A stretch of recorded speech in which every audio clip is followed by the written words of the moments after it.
Hello, wonderful people. Welcome back to this wonderful channel where we bring you back-to-back update of the happenings where they happen for the Obodo. A chieftain in the Biafra land has opened up on how politicians infiltrated into the IPOB movement. And because of that, it has given a bad signal to the IPOB and has also, withered down the purpose of which IPOB was formed. Meanwhile, I'll bring you the full details. He mentioned and revealed a deep secret of how politicians entered into the IPOB struggle. Of course, you know that the reason for IPOB was because of the marginalization of Ndi Igbo. Although some Ndi Igbo who are in big businesses and politicians have decided not to support what is happening in IPOB because somehow they are gaining from the Nigerian government, and also maybe somehow they are afraid that if they openly speak out, that maybe their business or their political career will somehow be affected. But look at what happened in the Yoruba land when Sunday Igboho was fighting for the Oduduwas. When he was arrested, his people came out en masse and defended him. Many of them contributed to make sure that he was out of there. And secondly, when the Yoruba people started Amotekun to protect their people from the Fulani herders, their governor supported them in full. But when IPOB came up with the ESN, Eastern Security Network, they were shunned down. That vision died out. And on the process, they brought what is called a BUHARI, which BUHARI has ended up committing, mayhems in the land of freedom in the southeastern part of Nigeria. Meanwhile, let me bring you the full detail of what this kinsman has said, and he revealed a deep secret of what politicians has done in the southeast to make sure that they kill the vision of the IPOB. But of course, you know that ideology cannot be killed. As no jife nwata we ni aka enu mgbe aka lobeli ome gini o wetu anya mana ekpele na ekpezi kita abụkwa na enwe ike rapụ onye jife nwata ojigide mgbe nwata ya eji chọzi iwele ifi ọ ga-agago so ekpele bụ na ojife nwata ka Chineke bujile aka nya nwata ifi. Meanwhile, if this is your first time of joining us on this wonderful channel, please go ahead and subscribe to our channel, like, share, comment, and also remember to on your notification button so that whenever we are posting news, you will be the first to collect it. That is the only way you can support the good work that we are doing on this channel. Let's go down to the news proper as it is hot. A chieftain of the indigenous people of Biafra, Chilota Dunu, has said that the group's objective have been misconstrued, stressed that the organization has become a victim of political and elite conspiracy. Dunu stated that the group was born out of the desire to address marginalization of Southeast people in the country, regretting that its infiltration by politicians had not only whittled down its objectives, but also sent wrong signals about its intention.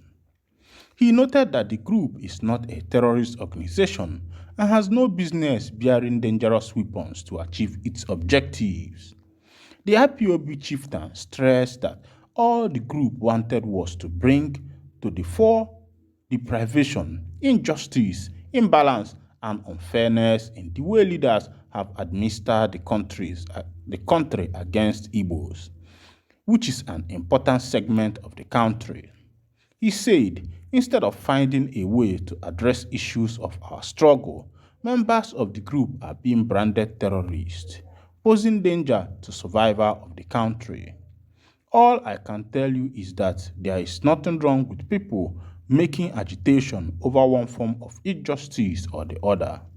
Our demand has always been that we should be treated fairly, that we should be allowed to coexist with equal others. That it is unfair that we are the least in terms of states in Nigeria.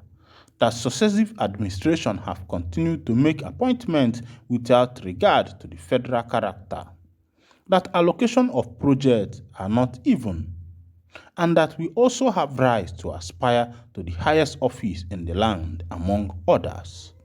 Now, it is over 50 years since the war ended, and the no victor, no vanquish mantra has not been kept. We decided to say no, since you don't want to address these imbalances. Allow us to be on our own, but they said it is not desirable. They will not allow us to go, and will not address the ill treatment that is the bone of the contention. Dunu alleged that some armed criminals are parading the region, causing mayhem and killing the innocent, to create impression that IPOB is a violent group.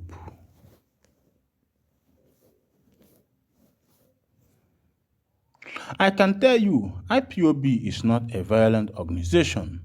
We are not armed and will not do anything to cause pain on the people we want to emancipate. Politicians sponsor most of the people killing in the zone. Their aim is to demarcate IPOB, but I can tell you that we will stop at nothing in realizing our self-determination goal. My people, una don't see as they hot, as they happen. This man Dunu has he has thrown more light on what is happening in the southeast with regards to the issue of the IPOB and linking them to the killings that is going on in the southeastern part of Nigeria. He has said that IPOB is not a terrorist group or a terrorist organization, that they were set because of the marginalization of Ndigbo. And of course, you know that was what bettered IPOB, because the Igbos are being marginalized in Nigeria. Okay, look at states. You can see how many states that are in the southeast. Nigeria have about 36 states, and you know how many states that are only located to the southeastern part of Nigeria. You can count them. You can count Enugu. You can count Imo. You can count Abia State. You can count Anambra. You can count Akwa Ibom, maybe Delta State, and the rest of them, and some of them that say that they are not part of Ndigbo. Now, if you look at the height of the marginalization, it calls for protest. It calls for protest. And of course, when people protest for their rights, I don't think it's an abomination under the Constitution, because they are protesting for their legal rights, that what belongs to them should be given to them. Ever since Nigeria got independent, apart from the ceremonial position when Nigeria was still running parliamentary system of government, when Nnamdi Azikiwe was the president, that position was just ceremonial. After that, till now, an Igbo man has not stepped foot on the seat of the presidency of Nigeria. That has not happened. Even becoming vice president has not even happened. And they said after the war that it was no victor, no vanquish. It means that the unity of the nation is still intact. But the other team that agreed on this no victor, no vanquish are not playing their part to prove to Ndigbo that the war that ended was no victor, no vanquish. And the southeastern politicians are not helping matter at all, because they are like dogs that ate the bone that was hung on their neck. Yes, your people are being marginalized, and you, just because you are getting little peanut from the office you found yourself, and you have opportunity to embezzle money to pack for your children, and your 10th unborn generation that are coming. So you felt that it does not concern you. Yes,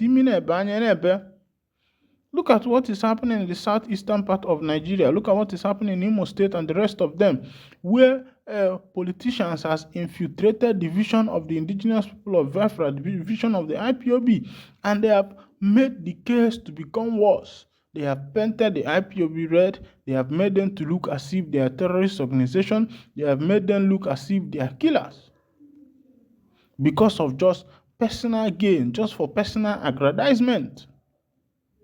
They are Southeasterners there, some of them are senators. And without their office of senator, they have not been able to achieve anything for their people. They have not achieved anything for their people. Their people are suffering. Ndị Igbo are suffering, being marginalized. Look at what happened in Lagos immediately the election was concluded. Many shops were burnt down. People who were once rich were made poor again. You know what it takes for an Igbo man to own a shop. You have to serve your master for 7 to 8 years, depending on the kind of master you have. If you have someone that has a good heart, it might end up in 7 years. Some even reach 10 years, depending on the kind of person you are serving. Some masters have been served were not settled, and they started hustling on their own to make ends meet. And after all these years of suffering, one day you will wake up and find out that your business, your means of livelihood has been burnt down. What happened in Lagos was not in one place. It was not two. It was not three. Many places. There was even a place, common local government chairman ordered that people's shop be locked, that market should be locked, that there will be no market that day. And the order was obeyed. It was carried out. And nobody said anything. Ndibo is not saying anything. They are even giving some. I saw some people the other day, some Nigerian businessmen, musicians, and businessmen, taking drinks to Oluomo, who was even the spearhead of what was happening in Lagos State. And some Ndibo are not ashamed. Meanwhile, let me wind down the curtain here. If this is your first time of joining us on this wonderful channel, please go ahead and subscribe to our channel, like, share, comment, and also remember to on your notification button so that whenever we are posting, you will be the first to collect it. Thank you for listening. God bless you.